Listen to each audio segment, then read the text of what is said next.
하나님을 섬기는 사람들이지만 하나님이 함께하지 않는 사람들이 있습니다. 요한계시록의 7교회 중에 라오디기아 교회가 있었는데 이 교회는 교회였고 성도도 많았고 건물도 컸고 또 헌금도 많이 나와서 그들 스스로 생각하기에 우리는 부요하다, 우리는 부족한 것이 없다, 이렇게 교회에 대한 대단한 자부심을 가지고 있었던 교회인데, 이제 겉보기에는 건물도 화려하고 성도도 많고 헌금도 많이 나오고 교회에 각종 수없는 프로그램들이 많으니까 정말 좋은 교회다 이렇게 생각을 했는데 그 교회는 주님이 계시지 않았어요.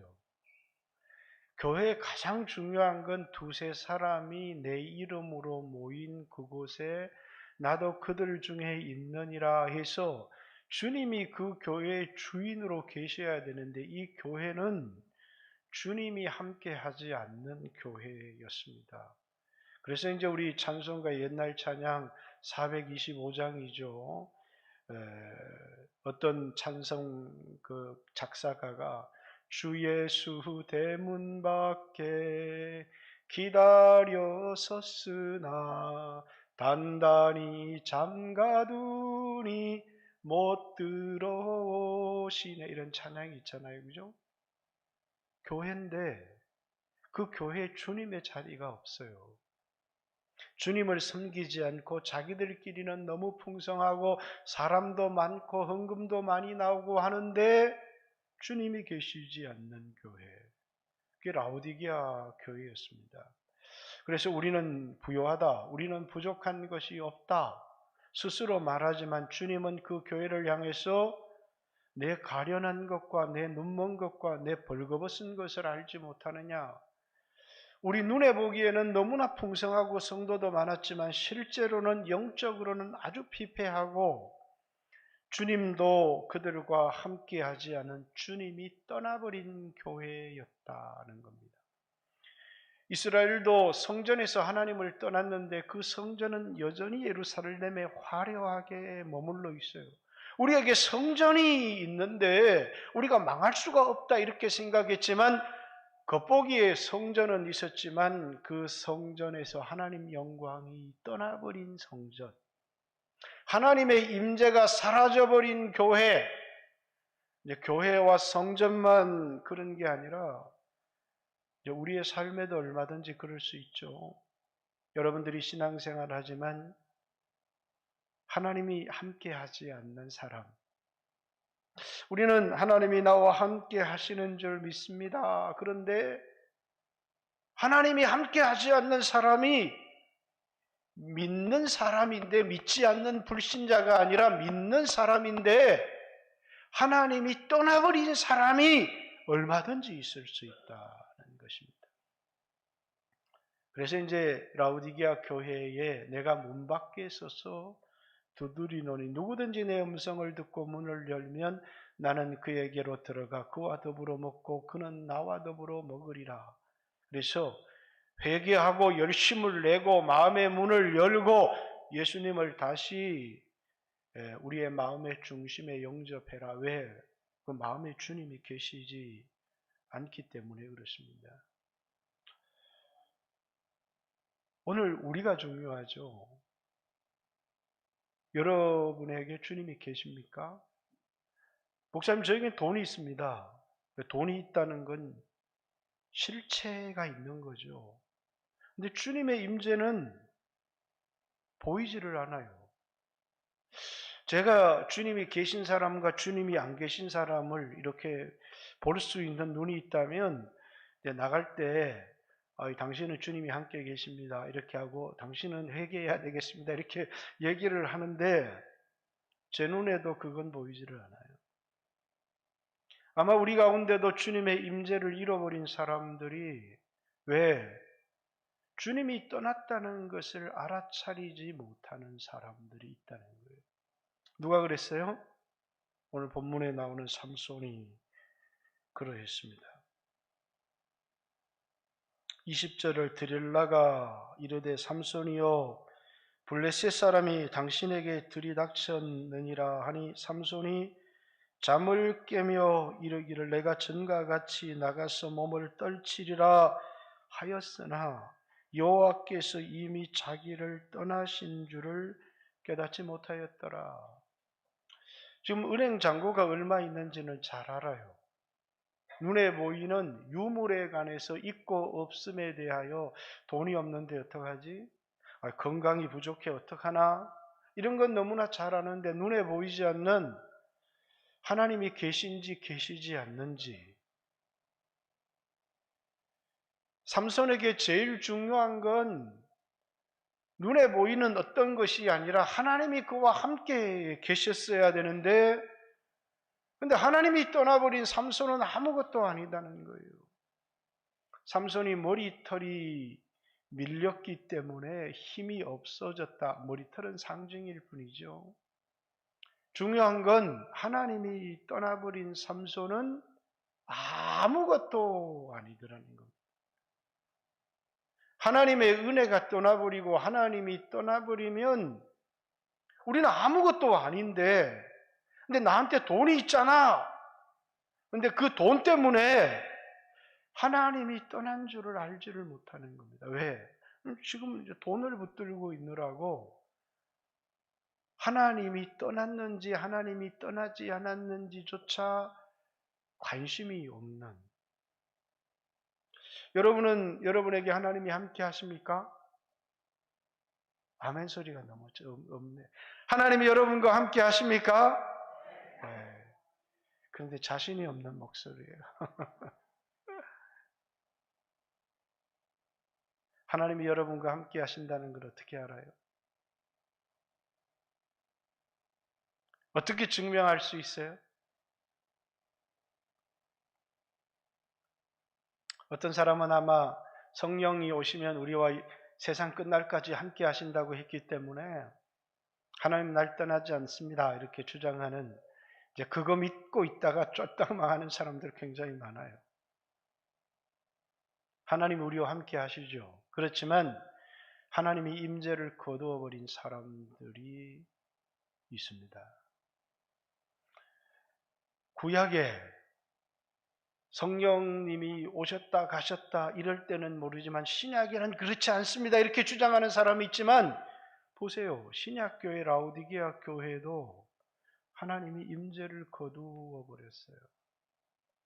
예수 믿는 사람들이 모였지만 하나님이 함께 계시지 않는 교회가 있고, 예수를 믿는 사람이지만 하나님이 임재를 거두어 버린 사람들이 있어요. 자, 하나님이 임재를 거두었다고 하는 중요한 증거들이 있어요. 첫 번째, 마음의 평안이 사라지기 시작해요. 여러분, 위기를 만나고 어려움이 있어도 하나님이 나와 함께 계시다는 것은 저 사람은 뭐 때문에 저렇게 평안하고 담대하지? 하나님 보이지 않아요? 세상 사람들은 저거 아무것도 아닌 게 있는 채 한다고 이렇게 이야기를 하는데, 그 사람에게는 하나님이 있어요. 왜? 세상 사람들이 돈을 의지하고 돈이 있으면 담대한데, 예수 믿는 사람은 주께로부터 얻는 위로가 있고, 주께로부터 받는 평안이 있고, 주께로부터 받는 기쁨이 있고, 위로부터 부어지는 은혜들이 있어요. 주께 힘을 얻고 그 마음에 주님으로부터 얻는 힘이 있다는 거예요. 그런데 주님이 떠나고 나면 조금 어려운 일을 당했는데 세상 사람들보다 더 불안하고 두려워요. 왜? 주님이 나를 돕고 나와 함께 하신다는 확신이 없어요. 주님으로부터 얻는 위로가 없다는 거예요.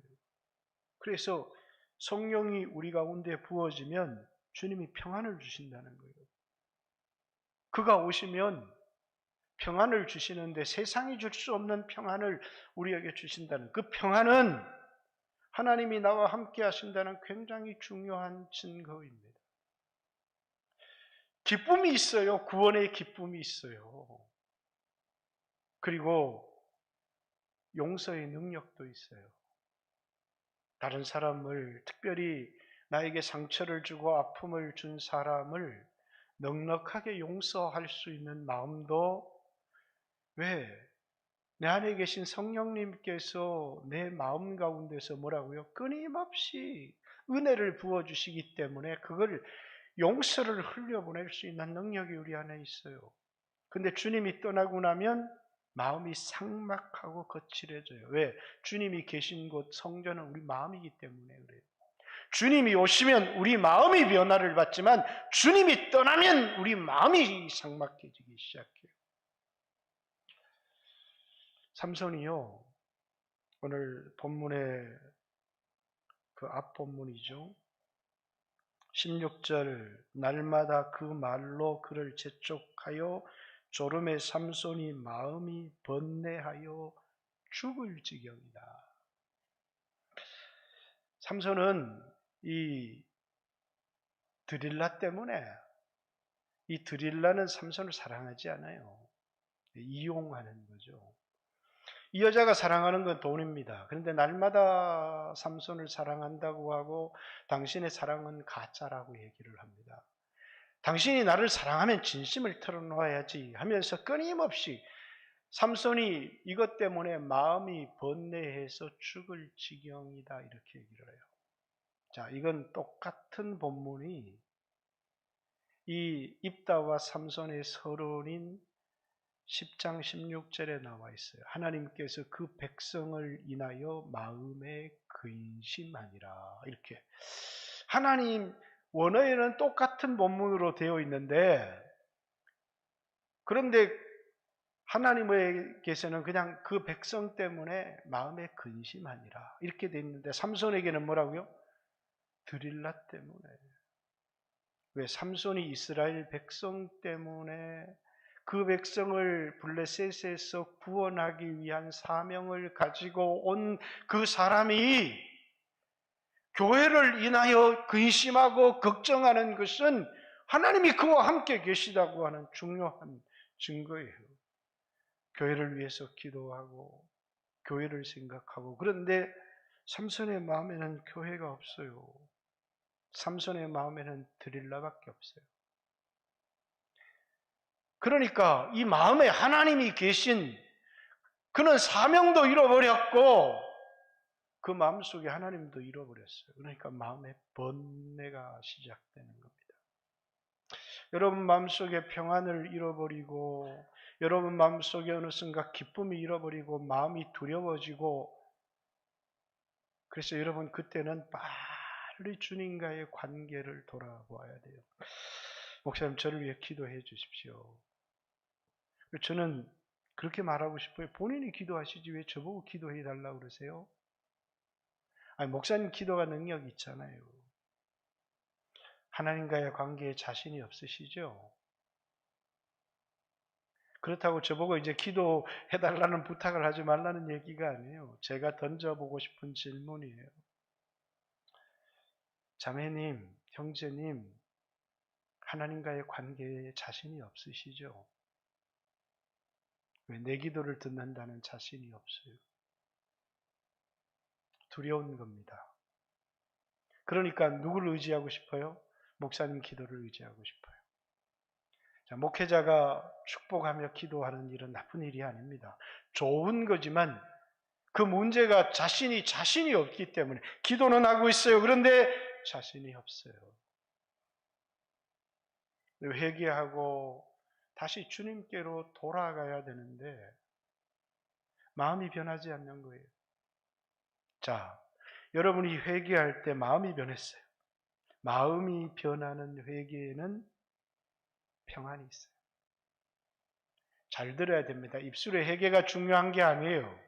여러분이 회개했는데 마음의 변화가 있어요. 그 마음의 변화가 일어난 입술의 회개에는 평안이 있어요. 근데 입술의 회개를 계속해서 하는데 마음의 변화가 일어나지 않아요. 그 회개에는 기쁨이 없어요. 평안이 찾아오지 않아요. 회개라고 해서 다 같은 회개가 아니에요. 하나님은 회개의 모습만 보여도 기뻐하시지만, 그러나 여러분과 제 자신이 하나님 앞에 회개할 때 정말 마음을 돌이켰어요. 오 주여, 나의 마음이 주께로 정해졌습니다 하고 마음을 돌이키는 회개는 평안이 있어요. 회개는 하는데 마음을 돌이킬 자신이 없어요. 드릴라가 포기가 안 되는 겁니다. 회개는 하지만, 입술로 회개는 하지만 뭐가 없어요? 마음의 평안이 없어요. 그래서 여러분도 여러분 자신을 돌아봐야 돼요. 여러분은 버려진 사람입니다 라는 말을 하려고 하는 게 아니에요. 오늘 버려진 사람에게 베푸시는 은혜에 관한 이야기를 말하려고 하는 거예요. 보십시오. 아직 나에게 돈이 있습니다. 아직 나에게 성전이 있습니다. 아직 나에게 많은 것이 남아 있습니다. 그런데 하나님이 떠나면 그건 아무것도 아닙니다. 어느 순간에 모래성처럼 무너져 버릴지 몰라요. 삼손은 머리털이 밀렸기 때문에 삼손의 이 힘의 비밀은 머리털에 있는 것이 아니라 그건 상징입니다. 그러니까 머리털이 밀렸다는 것은 하나님이 떠났다는 거예요. 하나님과의 언약 관계가 깨어졌다는 거예요. 그러니까 삼손이 전과 같이 힘을 떨쳐 일어나리라 했지만 하나님이 자신을 떠났다는 사실을 깨닫지 못하는 거예요. 드릴라는 못 떠나게 하면서 하나님이 떠났다는 것. 지난주에 여러분에 얘기했죠. 은혜를 받는 게 중요한 게 아니라 길밭도 은혜를 받고 돌짝밭도 은혜를 받고 가시밭도 은혜를 받는다고요.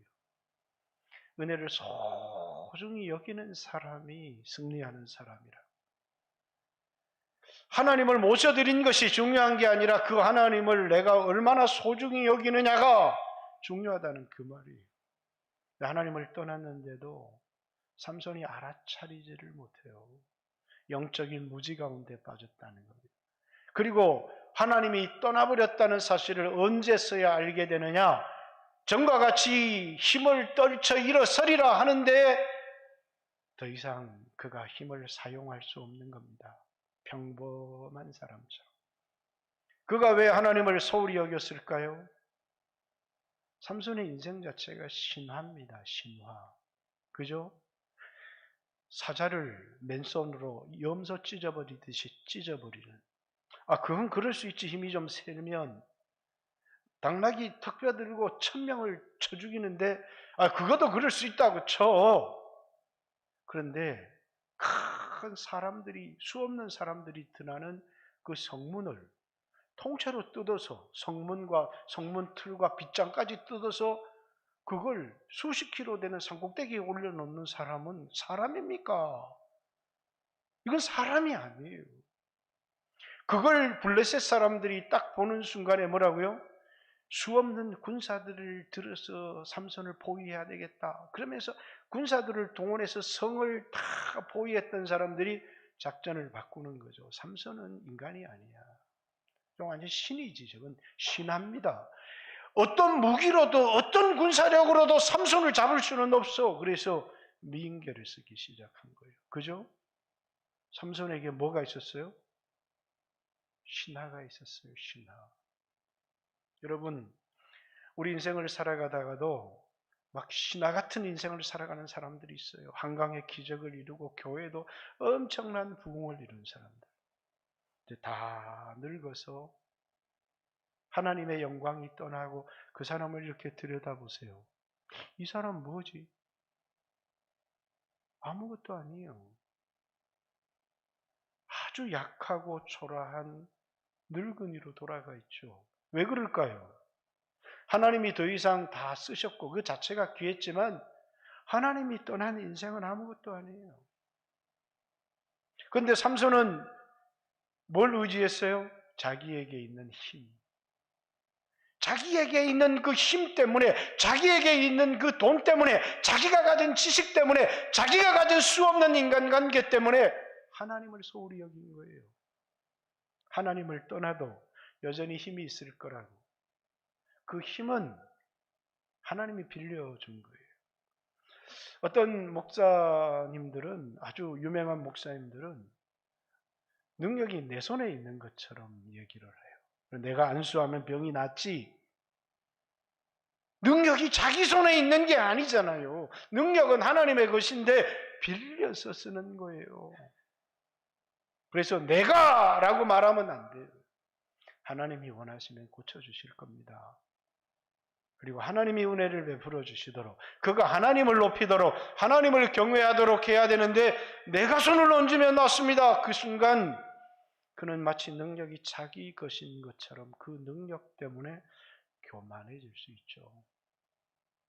여러분, 여러분이 가진 그 어떤 것도 여러분이 의지할 여러분의 것은 아니에요. 여러분에게 잠시 빌려준 겁니다. 건강도 빌려준 거고, 돈도 빌려준 거고, 재능도 빌려준 거고, 때가 되면 그건 반납해야 되는 거예요. 영원히 여러분의 것이 아니기 때문이죠. 그걸 죄를 짓는 데 쓰는 사람도 있고, 어떤 사람은 하나님의 영광을 위하여 쓰는 사람도 있지만, 여러분이 가진 그 능력은 빌린 겁니다. 삼손도 그 어마어마한 괴력이 하나님이 빌려주신 거예요. 이스라엘 백성들을 블레셋으로부터 구원해내라고. 그런데 하나님이 떠나고 나니까 그는 아주 평범한 사람으로 돌아가 버렸어요. 그는 그에게 하나님이 가장 소중하다는 사실을 하나님이 떠나고 나서야 깨닫습니다. 그래서 삼손은 몰락하게 돼요. 몰락. 그죠? 잘 나가던 사람이 몰락을 하면 견디지를 못해요. 돈이 많던 사람들이 비참해지면 견디지를 못하죠.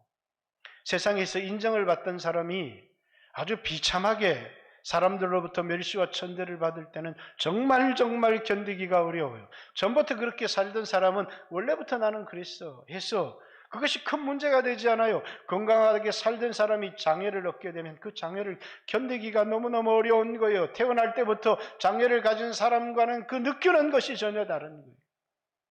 삼손은 두 눈이 뽑히고 평범한 사람이 되어서 블레셋의 노예처럼 감옥에서 맷돌을 가는 신세로 전락했습니다. 아름다운 여인 드릴라가 있었어요. 그 여자가 정말 자기를 사랑하는 줄 알았어요. 세상에 수없는 자기를 우상처럼 삼손 이름만 들어도 사람들이 함호하는 인기가 있었어요. 그러나 하나님이 떠난 삼손은 인기도 없고 그 옆에 드릴라도 없고 세상의 영광도 없고 그가 만들었던 수없는 신화도 다 깨어지고 그는 아무것도 없어요. 그에게 남은 건 딱 하나가 있죠. 자살이라는 게 남아있어요. 수없는 사람들이 자살하는 이유가 뭔지 아세요? 전부터 비참했던 사람은 절대로 자살하지 않아요. 삼손에게 소망이 있습니까? 이 삼손에게 눈알이 다 빠지고 하나님의 능력을 잃어버리고 다른 사람에게 재주를 부리고 곰재주 부리듯이 블레셋 사람들 앞에 재주를 부리고 블레셋 사람들이 삼손을 데려다 놓고 찬양을 불러요. 그 찬양이 23절 이게 이제 본문이 이래요. 블레셋 사람의 방백들이 이르되, 이 방백들의 찬양이에요. 우리의 신이 우리의 손에 삼손을 넘겨주었다. 이렇게 얘기합니다. 그래서 여기 우리의 신이 우리 원수 삼손을 우리 손에 넘겨주었다. 이렇게 얘기를 하지만 이제 찬양 가사예요. 이게 23절에는 방백들의 찬양이고 24장은 블레셋 사람들의 찬양인데 우리 신이 삼손을 우리 손에 넘겨주었다. 24절에는 뭡니까? 백성들의 찬양이에요. 삼손을 우리 신이 우리 손에 넘겨주었는데 그 삼손을 우리 땅을 망쳐놓고 우리 수없는 사람을 죽인 우리 원수 삼손을 우리 신이 우리 손에 넘겨줬다. 그러면서 블레셋 백성들, 블레셋의 방백들이 삼손을 조롱하면서 그들의 신에게 찬양을 드리고 있는 삼손이 얼마나 비참하고 얼마나 초라한가. 근데 제가 오늘 이 구절 요약에도 그의 머리털이 밀린 후에 다시 자라기 시작하니라. 사사기 16장 22절을 기록했어요. 22절 한번 읽어볼까요? 같이 한번 읽겠습니다. 시작. 그의 머리털이 밀린 후에 다시 자라기 시작하니라. 자, 머리털이 다시 자란다. 하나의 복선이 있죠. 하나님이 버린 것 같았는데 뭐가 있다고요? 아직도 그에게 남은 은혜가 있다는 거예요. 하나님이 나를 버린 것 같아요. 그런데 아직도 내게 베풀어 주시는 긍휼이 있다는 거예요. 저는 이 구절을 잘 잊지를 못해요. 왜냐하면 예전에 철야 기도를 하는데 같이 어떤 사람이 기도하러 왔는데 꼭 죽음을 앞둔 사람 같았어요. 그분에게 나누었던 말씀이 그의 털이 밀린 후에 그의 머리가 자라기 시작하니라. 이 말씀은 이제 성경을 읽고 큐티를 하는데 하나님의 백성은 하나님이 절대로 버리지 않는다는 겁니다. 진노하시지만 진노 중에 베풀 긍휼이 있다는 겁니다. 징계는 하나님이 우리를 사랑하신다는 겁니다. 그래서 라오디게아 교회 하나님이 떠나버린 그 교회였지만 내가 사랑하는 자를 내가 징계하노니 열심을 내라 회개하라 이렇게. 누굴 징계한다고요? 사랑하는 신은 자를 하나님이 징계하신다. 하박국서는 갈대아 사람들이 쳐들어와서 유다 백성들 다 짓밟아 버리겠다는 거예요. 그러니까 이 하박국이 기도합니다. 아무리 하나님의 교회가 타락해도 갈대아 사람보다 낫지 어떻게 그러실 수가 있습니까? 하나님의 응답은 의인은 믿음으로 말미암아 살리라. 하박국이 성전에 들어가서 기도합니다. 그 기도의 한마디가 뭐예요?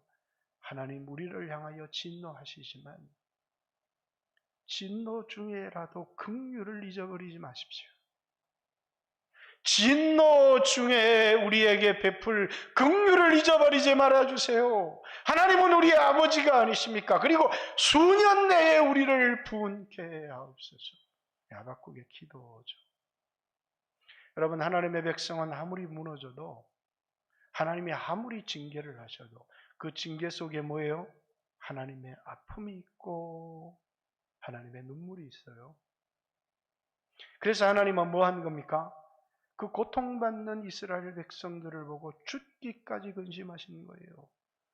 여기 삼손에 대하여 표현은 그는 죽기까지 괴로워했다 이렇게 얘기하지만 똑같은 표현인데 그냥 하나님은 죽기까지, 하나님 죽지 않은 분이니까 그런 표현을 안 하고 그 백성을 인하여 근심하시니라. 이렇게 16절에 표현하고 있는 거예요. 10장 16절에. 하나님을 소홀히 여겨서 징계받는 그 백성들 때문에 아파하시는 거라는 거예요. 하나님은 우리를 향하여 진노할 수 있지만 세상에 죄를 짓고 하나님을 소홀히 여기고 하나님을 떠나 살아가는 사람들을 징계하시지만 그 징계 가운데서도 우리를 향한 긍휼을 갖고 계신 분이시라는 거예요. 우리를 사랑하시기 때문에 징계하시는 하나님. 진노 중에라도 자식을 매를 때리지만 그 자식을 향하여 때리는 매에는 부모의 온 힘이 들어가 있는 부모는 아무도 없어요. 때리지만 잘못했어요라고 말하기를 원하고 그 때리는 매 속에는 뭐가 있어요? 긍휼이 있어요. 이것이 오늘 본문에는 머리털이 밀린 후에 다시 자라기 시작하니라 이렇게 얘기합니다. 삼손의 삶을 보세요. 버려져서 마땅합니까? 아니면 다시 일어서야 돼요. 이 사람의 삶을 보면 그렇게 많은 우리에게 돈을 줬어요.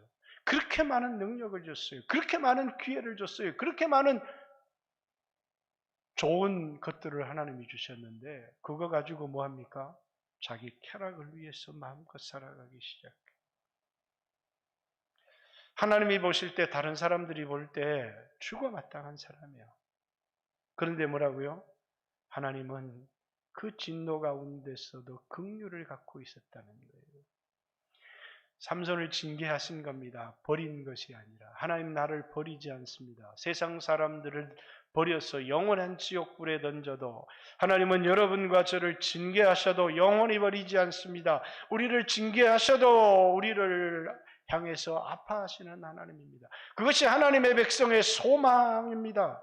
하나님의 백성은 이 어떤 징계를 받는다고 할지라도 그 속에서 하나님이 나를 향한 긍휼을 기억할 수 있다면 다시 일어설 수 있어요.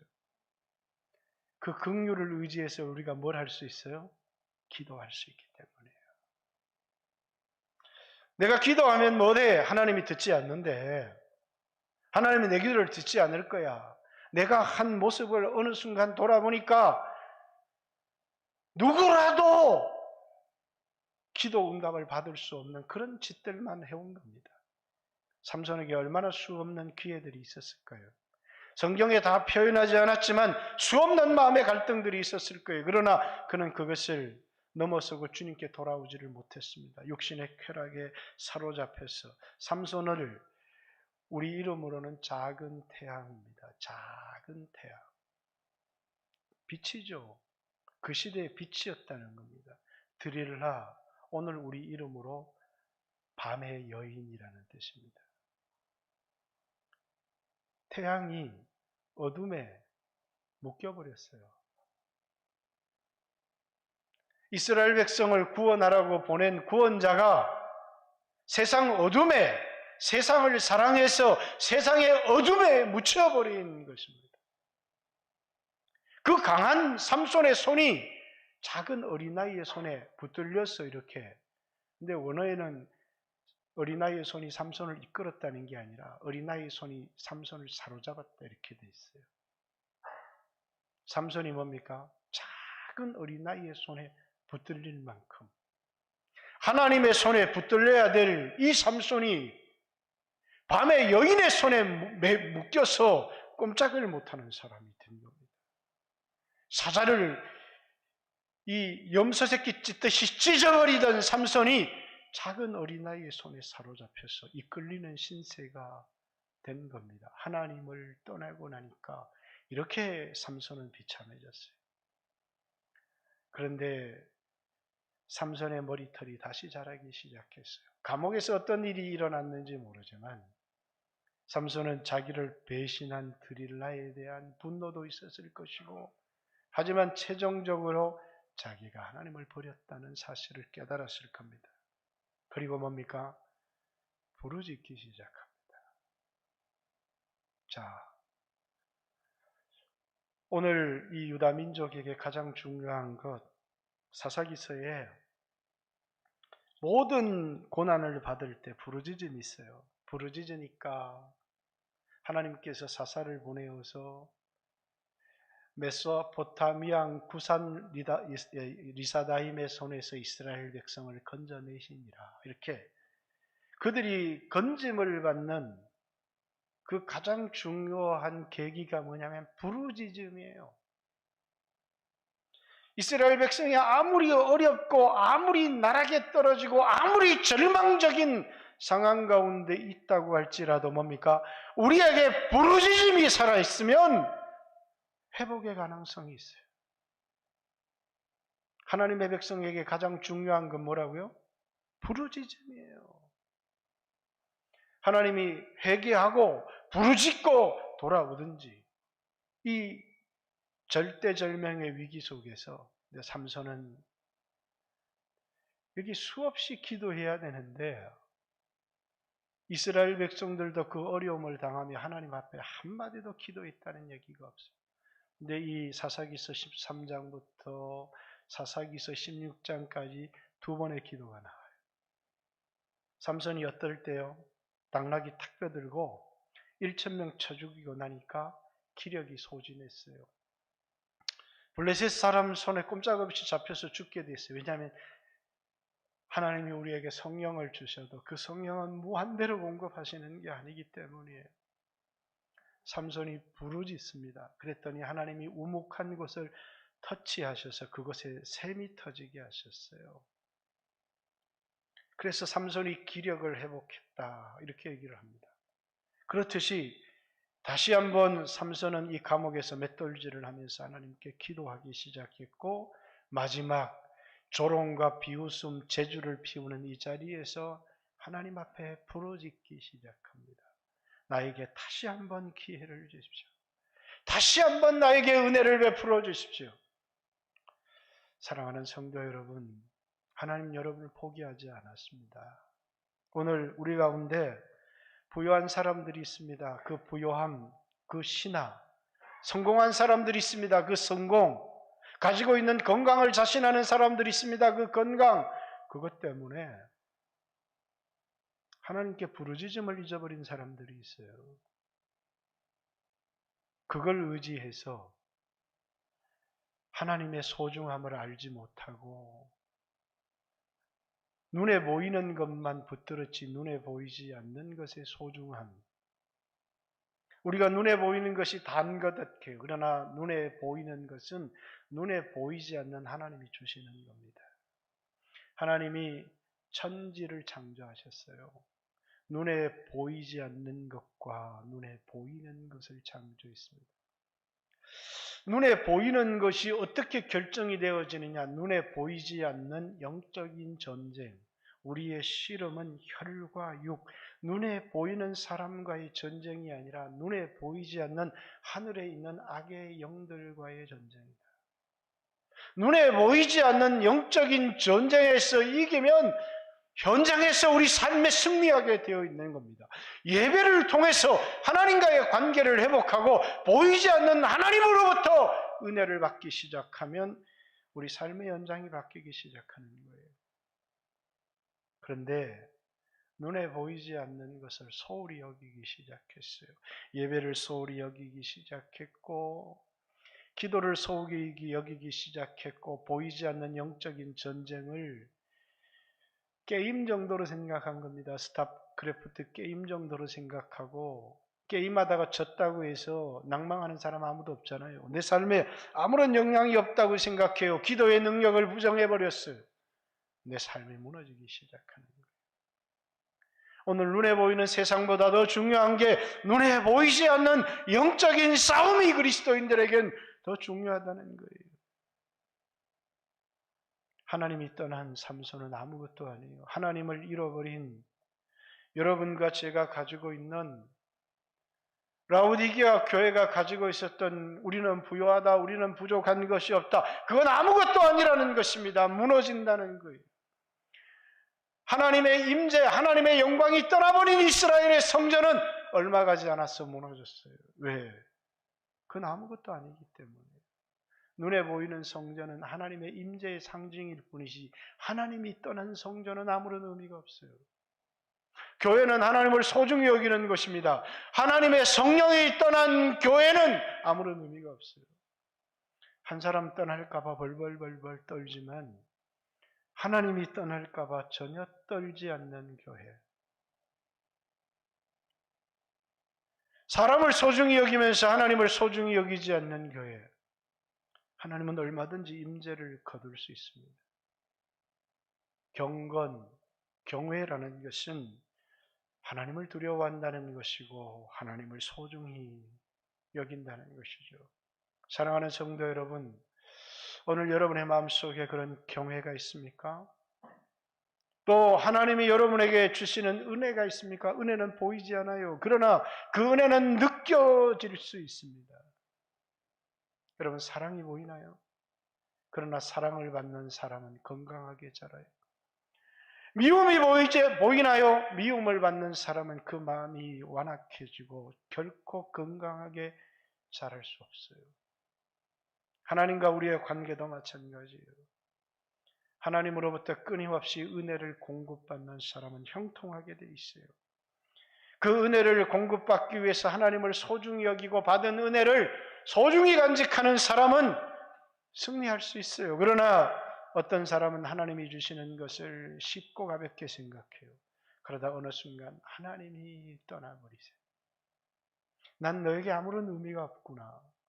그 순간 우리는 내가 소중히 여겼던 모든 것들이 하나님의 은혜였음을 알게 돼. 아, 내가 하나님을 소중히 여기지 못했구나.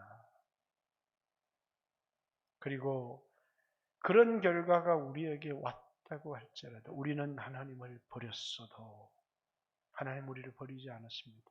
우리를 향하여 진노하시지만 그 진노 가운데도 뭐가 있다고요? 긍휼이 있다. 그게 하나님의 백성들에게 주어진 축복이에요. 진노 가운데 베풀어진 긍휼. 주여, 진노 중에라도 긍휼을 잊지 말아주세요. 라는 이 하박국의 기도.